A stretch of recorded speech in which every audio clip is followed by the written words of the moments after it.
So 2 Corinthians 5:11 through 21, Paul invites us to live into God's promise of a new creation through Christ. Now, this is potentially dicey. People come to Jesus in all different places, in all different ways, and with completely different histories. For some, they may have been raised in the church. They've never strayed from faith or belief, and they have a strong sense of what their theology is and how it perfectly ties into their lives. Other people may have come to Christ not having been raised with this understanding or idea. And the conversions between those two individuals, who may be sitting in your classroom, by the way, can be completely different.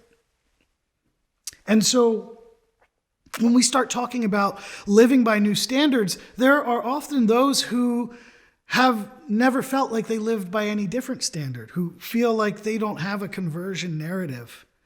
And that can be challenging for them in this space. And others who feel like they've completely taken that true understanding of repentance, to turn from something, action, behavior, environment. And they may feel that other Christians aren't as serious or as committed as they are. This concept of living by new standards is tricky because the church is not a uniform body of people with uniform experiences. Too often, in fact, that's the tale we try to tell in our churches. In the gathering spaces right inside the doors, in the fellowship hall after worship. I've always loved Sunday school more than any other part of church because it's the place where, when done well, people can get real. People can dig deeply into their own narratives in a safe and vulnerable space, and that is your potentially unenviable task.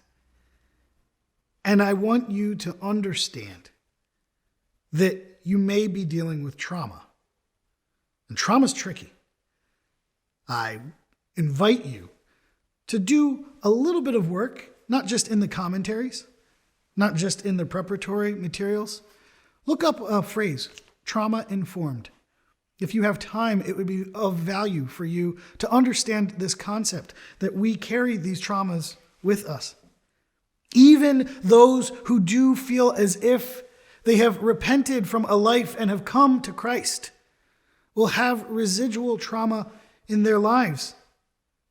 And the church is so well situated to be the safe place if we will allow ourselves to be harbor to one another, to be sensitive, to be honest, to be willing to learn.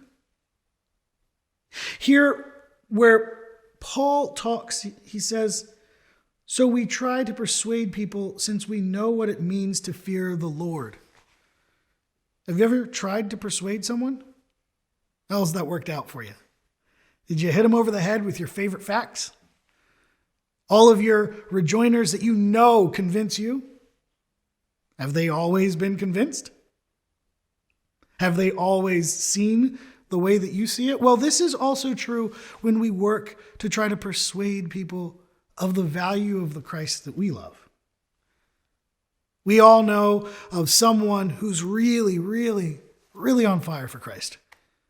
And maybe a little too much so. They push, and they can push people away. And we know those other people who, they love Christ, but it's like their own little secret. They don't invite others in. How do we find the balance is what this lesson is all about, as we explore what it means to live differently, and not just on Sunday morning. I invite you to think about how to make an open invitation to your class for people to think about whether or not their standard is consistent, and to be honest with them about whether yours is. This lesson is a great opportunity for relationship building. And true relationship building isn't always easy. Whether it's a marriage, a friendship, or siblings, we know that there are times when things get difficult. And part of this new creation is a new family, new commitments, new ways of seeing one another and being with one another. And so, with that in mind, go forth. Go forth with honesty and love, and do what it is that is necessary to build shalom at home, at church, and in the world. Thank you.